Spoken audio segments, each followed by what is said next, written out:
Welcome to QXChurch. You can find us online at QXChurch.org, and we're here today with lesson number 3 in QX Life, the Quest X Life. And the X, if you want to know more about what we mean by that, the fivefold meaning, you can find that on our website under the heading of Xian, Zion, and find out more about what we mean by the Quest X Life. This is lesson number 3 of our transformation system of how you actually make changes happen in your life. A lot of times people will talk about in church about how, just leave it to God, and there's all these sort of spiritual sounding metaphors we use, and in my experience as a pastor and as a coach and counselor and a lay leader and all the years I've been a Christian, I found that for the vast majority of Christians, the spiritual cliches, the spiritual platitudes don't work. We might say them a lot on Sunday, but honestly, there's not always a lot of fruit out of that. Now, for the people for whom that works, it is enormously powerful. Sometimes the most powerful thing. And if that has worked for you, for yourself, you probably don't need all the things in these lessons. However, if you're going to coach other people, if you're a home group leader, if you're even a pastor, and you're going to be leading others and wondering, how come I tell them to pray, that works for me, how come that doesn't work for them? I tell them to give it to God, and that works for me, how come that doesn't work for them? That's what all of these lessons are for. And it's for goal achievement, and some of very simple, mundane goals. We might already know what we need to do, we just have trouble following up on it. So that's part of what we're going to be doing. Today we're talking about what do I choose, part 1 of 3. In the first lesson we talked about the prelude to a dream. Start here. That the past is past. God forgives you for the past. So if you messed up in the past, it's gone, it's done. Repent, pray, ask for forgiveness, pick yourself up, dust yourself off, start from here. And we'll talk a little bit about that today as well. Last time, in lesson number 2, we talked about dream a dream a compass-heading dream. Something so big, something so vast that it inspires you to action. That's something that you can wake up and look in that direction and say, I'm going that way. And it's something that you don't necessarily achieve, and you may never achieve. But it's something that inspires you in a direction. It gives you a heading. That today I move in that direction. This week I move in that direction. I know where I'm going, whether or not I ever arrive at a destination. Today we're talking about what do I choose. There's 3 basic questions. What do I choose? What is my plan? How is that working out for me? We'll use those questions in a lot of areas, and we certainly use them here. Today is 1 of 3 of what do I choose. So in this idea of what do I choose, let me read a Robert F. Bennett quote to you. Your life is the sum result of all the choices you make, both consciously and unconsciously. If you control the process of choosing, you can take control of all aspects of your life. You can find the freedom that comes from being in charge of yourself. That's Robert F. Bennett. Your life is a sum result of all the choices you make, both consciously and unconsciously. You decide. By doing things, by not doing things, by going with the flow, by fighting against the status quo, whatever it is. If you can control the process of choosing, you decide, you make conscious decisions, you can take control of all aspects of your life. You can take control. You can find the freedom that comes from being in charge of yourself.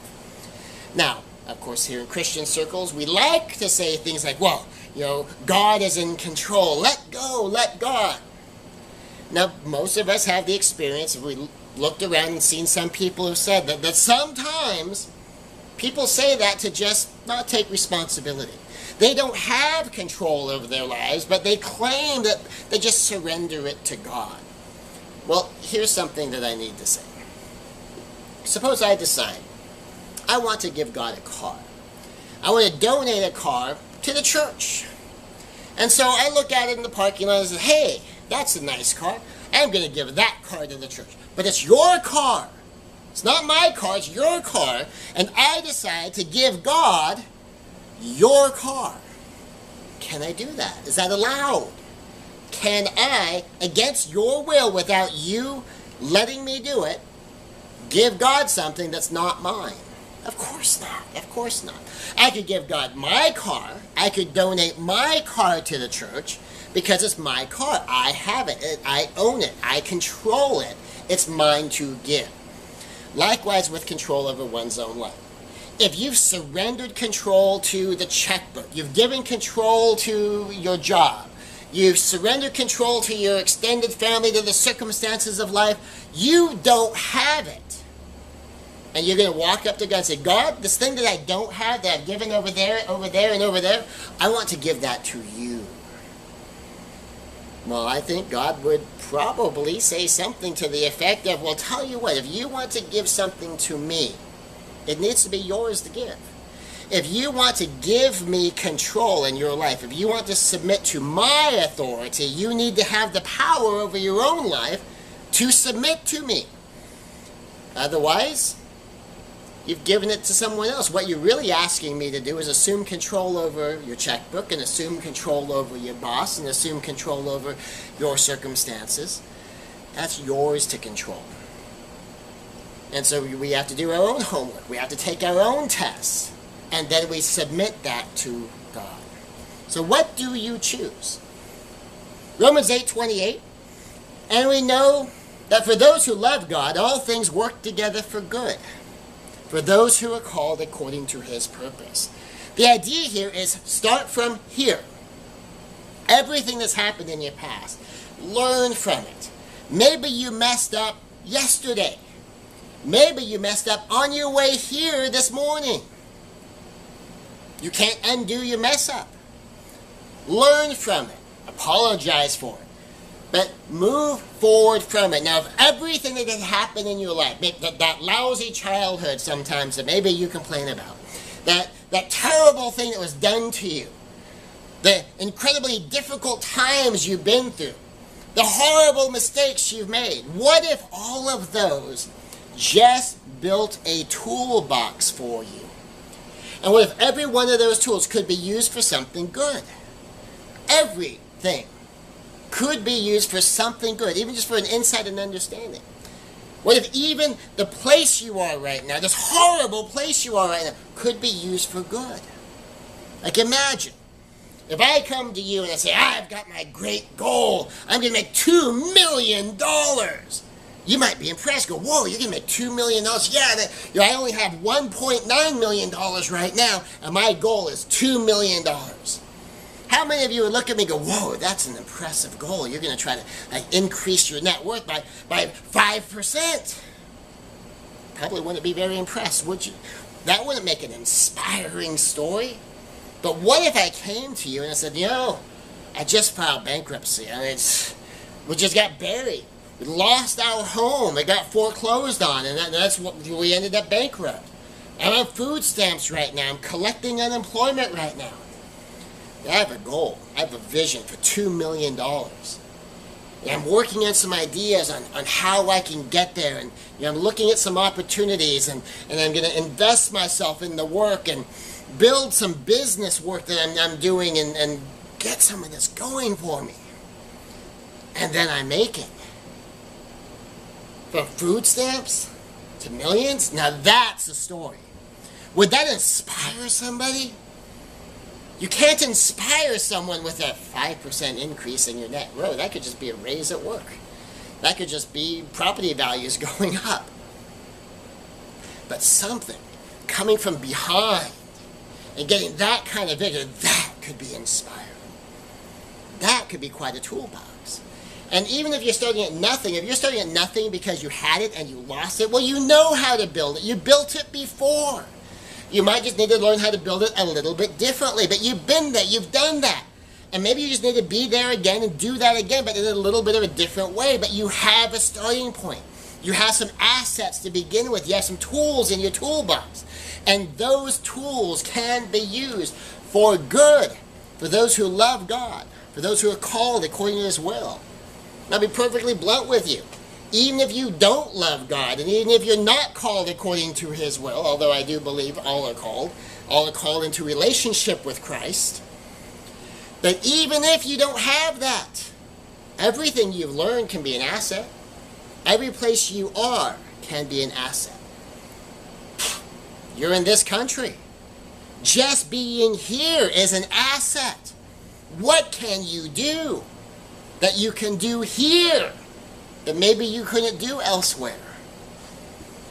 I recently heard a story of a guy, I think his name's Joe Vitale, and he was homeless. He was homeless in Dallas, I think it was, exercising being thankful for a pencil. Now he's a multi-millionaire. How much more impressive is it? He was homeless. He was on the street. And now he's a millionaire.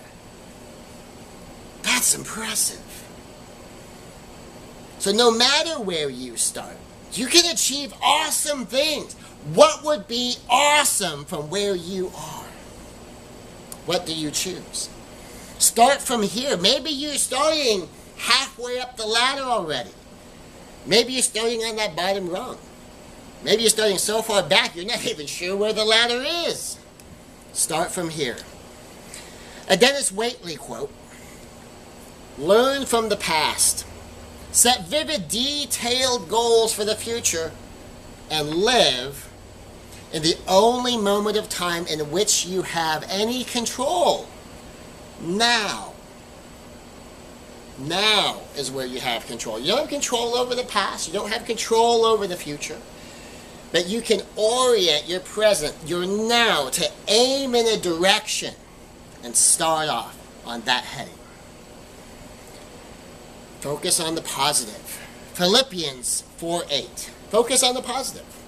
Finally, brethren, whatsoever things are true, whatsoever things are honest, whatsoever things are just, whatsoever things are pure, whatsoever things are lovely, whatsoever things are of good report, if there be any virtue, and if there be any praise, think on these things. Think on these things. A John Ashraf quote. Here's the problem. Most people are thinking about what they don't want, and they're wondering why it shows up over and over again. Don't think of a blue elephant. Okay, how many of you are already thinking of a blue elephant? Okay, good. That blue elephant you're not thinking about is not standing on a red ball. That red ball you're not thinking about doesn't have that blue elephant balanced on top of it. Okay, how many people somewhere in that whole equation thought of a blue elephant? Now, if you didn't think of a blue elephant, that means you probably actively thought of something else. Every time I've asked people, so how do you know you didn't think of a blue elephant? They'll say something like, well, I was thinking about a pink tiger. They had to actively think about something else. Now, how do you know it's not a blue elephant? Because what's a blue elephant look like that's different than a pink tiger? Now you just thought about it, didn't you? If you keep thinking about what you don't want, you're going to keep automatically aiming at what you don't want. We tell kids when we're teaching them how to drive, focus on where you want to go. Because if you look off to the right, you'll tend to drift to your right. If you look to your left, you tend to drift to your left. If you learn how to race cars, it's the same thing. If you start a spin out, they tell you, look at the track. Look where you want to go. There's a natural tendency to look at the wall because you're afraid you're going to hit the wall. If you look at the wall, you're going to slam into the wall. Look at the track. Look at where you want to go. If you do that, you're much more likely, it's not 100%, but you're much more likely to stay on the track. If you look at the wall, it's pretty much guaranteed you're going to slam into that wall. You don't want to do that. Focus on the positive. Things that are true, honest, just, pure, lovely, of good report, virtue, praise. Look for the good news. Look for the good news. Look for the way. Focus on what you can do rather than just dwell on what you can't do. And even when you have the things where you're aware of your limitations, you're aware of what you don't want, what can you do about it? Know what you do want and just be aware of what you don't want. So if you catch yourself sliding in that direction, maybe you're looking at it again, look at what you do want and start heading in that direction. Choices. Change. You have to make a choice to change. Something is the way it is, and you have to decide to change it. But another choice is do not change. So if I have my microphones down here on my left, if I decide to leave it there, I've chosen to leave it there. That's a choice. Choosing to not change is a choice. So change or do not change. Everyone realizes that to make a change is a choice. Not everyone realizes, but it is a choice to make no change. It's a choice to leave it the way it is. If you don't like your life and you do not choose to change it, maybe you sit there and wish it would change, but you don't choose to change it, you are choosing that life. That's one of the hardest realities to face sometimes. You're choosing where you are. You're choosing what you have. If you don't like it, you're choosing it until you choose something else. Now, it's also a choice, and a very legitimate choice, to choose to leave things the way they are, or to choose to leave things the way they are for a while, even if you may not like it, even if it interferes with your vision, even if. Here's a big one to grapple with and get comfortable with. It's a choice to choose to make no change now, to choose to make the change later. You can decide, for now, I'm staying here on this path. Later, I'll go do this other thing. An example on that can be a stay-at-home mom who's at home. She's raising her children. Maybe she would like more money, and she is employable. She can go get a job. Or maybe she would like to advance her education. She would like to go back to school and get a college degree or a master's degree or a doctoral degree. But right now, she chooses to stay at home with these kids. And that's her choice. And she's going to continue to make that choice until she gets the kids up to a certain age. Maybe she'll continue to stay at home until her youngest child heads off to kindergarten or first grade, and then she'll go work part-time. And maybe she's going to take that extra work, and she's going to take that money, she's going to put in a savings account or an investment account to save up for tuition, and then when her youngest child no longer needs as much help and attention with the schoolwork, maybe when her youngest child reaches middle school, then she's going to go back to school. But she has a plan. She has an idea in the future when this happens. Once I've accomplished these things I'm doing right now, that maybe I don't like the fact that there is no extra money. Maybe I don't like the fact that I want this education and I don't have it. But my priority right now is to take care of my family. It's okay to have your plan B. I will make a change in the future. A couple of options to consider. To do and to stop. I think it might have been Peter Drucker, though I'm not 100% sure on that, who talked about the idea that we keep giving our executives who are trading more things to do. What we also need to give them is a list of things to stop.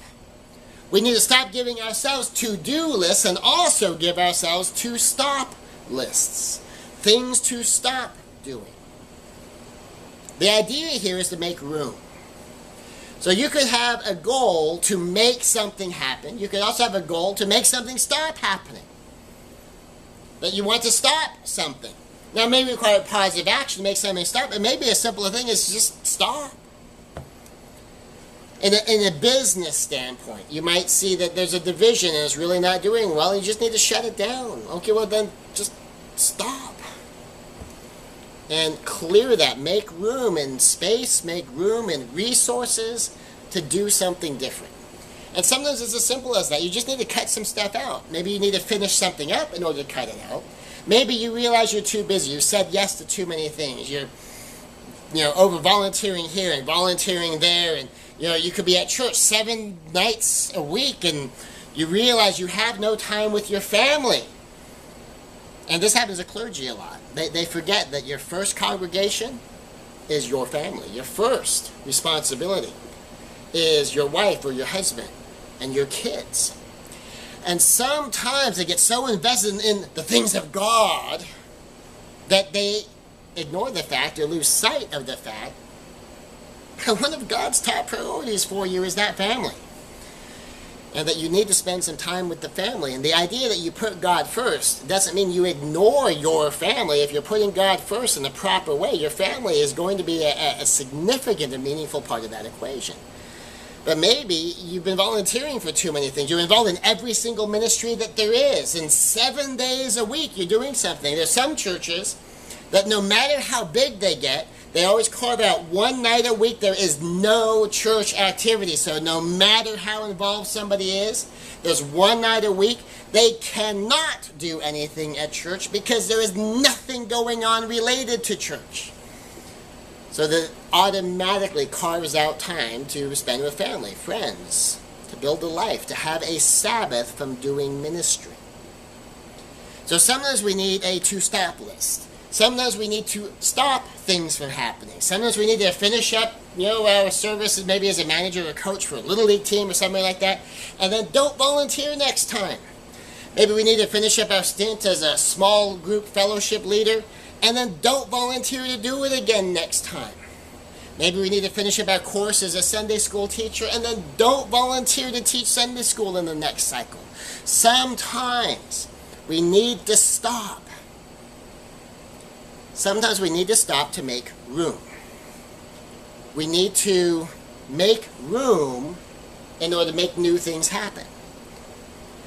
If someone's going to do something new, we need to get that from somewhere, right? If I'm going to devote an hour a day to some venture, that hour's got to come from somewhere. I have 24 hours in a day. I'm doing something, even if the something I'm doing is basically a nothing, relaxing, kicking back, watching television. I have to get that hour from somewhere. What if I find out I'm wasting a couple of hours a night just watching TV? Well, I could take the hour from my TV time. What if I'm one of those busy people and I don't have 2 hours of leisure to take the time from to do this new project? I might have to take a little bit here and a little bit there. Maybe I can't take all the time either. Suppose I come home from work and I spend about an hour, doing email and on social media and kind of poking around the internet.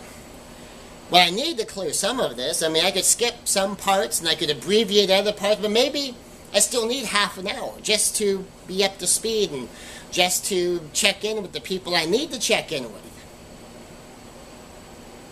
I still need half an hour. Well, maybe I have to go get the other half hour from someplace else, maybe from work. I can take a half-hour lunch instead of an hour for lunch. So really I'm taking it from my lunchtime and I'm eating faster. Now maybe in order to do that I'm going to have to pack a lunch because I won't have time to go out to lunch. Which means I'm also taking some time out of my morning so that I can take some time out of my lunch so I can get out of work early so I can get that half hour so that I have that half hour there, and then I'm abbreviating my internet time when I get home so I can have that hour in between to interject maybe an exercise program or whatever I've decided to commit that hour to. So sometimes you just have to make room. Sometimes you have to make room in your budget. And that you have to get sometimes all the money from one place. Sometimes you have to gather the money from several places. And you have to budget a little more carefully here and there and all around. And it's okay, I can get a few dollars from the food budget because we do buy some junk food. And maybe we go out to dinner more often than might be good for our budget. And so we'll eat home a little bit more and eat out a little bit less. And maybe I'll, no more stopping off at the coffee shop and getting my coffee there. I'll go to 7-Eleven and I'll get a cheap one or, whatever it is you do. To trim a few dollars here and there so you can have, say, your $100 a month or your $200 a month to start doing your martial arts program. So that you can invest yourself and pay for the lessons and the training that you decided to set as one of your goals. But you have to make room in your budget to do that. A lot of times for busy people like me, you have to make room in your schedule to do things. You have to prioritize and kind of shuffle some things around so you can still do everything you need to do, but you don't have just a block of time you can just take and go with on a regular basis. You have to craft that, so you need to make room. So consider if you had a big new goal that might require a massive action plan. You need energy. You might need money. You might need time. How might you make room? You can get those resources sometimes from one thing. And if you have a lot of downtime, a lot of leisure time, that's easy enough to do. If you're just taking out your TV time, your video time, your hanging out online time. But if you're busy, you might have to draw those resources from several things. You can also, in considering your priorities, decide, I'm not touching certain things. That yes, I could get some extra time if I stopped spending so much time with my kids. Yes, I could get some extra time if I stopped going to my kids' soccer games. Yes, I could get some extra time if I just, didn't hang out with my wife and I skipped date nights every week. But you might also decide, but those are priorities. Those kids grow up once. I have one chance to be a good parent to them. That I have to maintain my relationship with my spouse. Maybe we can do cheaper things if we need to redeem some budget, and we can maybe go for some walks.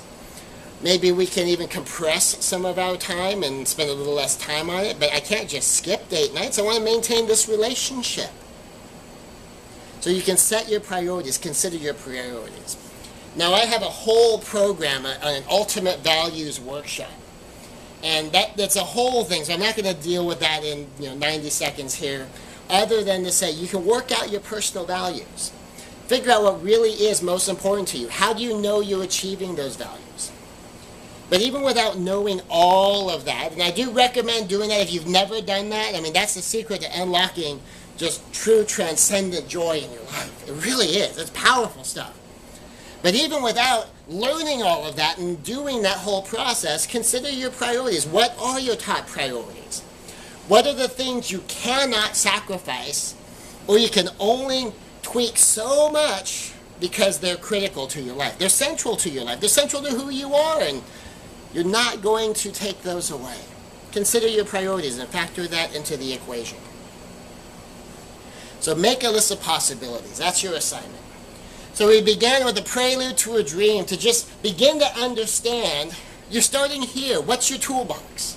From everything you've been through, everything you've learned, everything you've seen, where you are, the opportunities that might be there. You might not even be sure what opportunities are there, and you might spend some time investigating, what are my opportunities? To prepare to dream the dream. Where is your starting point? And then to dream a compass-heading dream, something so big, something so fantastic, it would inspire you forward, because the greatest value of a future goal is the present action it inspires. And now to really start thinking more concretely about this, start considering your possibilities. You want to make a list of possible goals, probably at least 10, more than you can do. And then we're going to start to break those down and figure out, so where are we going to try to go? What am I going to choose? But you're going to begin by building your menu of options. Make a list of possibilities. And then from there, we're going to prayerfully consider how we go from here. Where are we going to go? How are we going to do it? What's going to be our process? What's going to be our result? What's going to be our heading? But begin with possibilities. Just open your mind, open your heart. Prayerfully consider options. You're not deciding, you're putting things on your menu of options. And as you get things on your menu of options, from there, we will be able to make a choice. As we come back next time to continue with lesson number 2 of 3, of what do I choose? Father God, we thank you, Lord, in Jesus' name, for your power and inspiration, for your presence in our life, for the vision that you can give us. As we consider, what do we choose, Lord? What do you have for us? What options exist? And for us to accept the responsibility to make those decisions as best we can in harmony with you.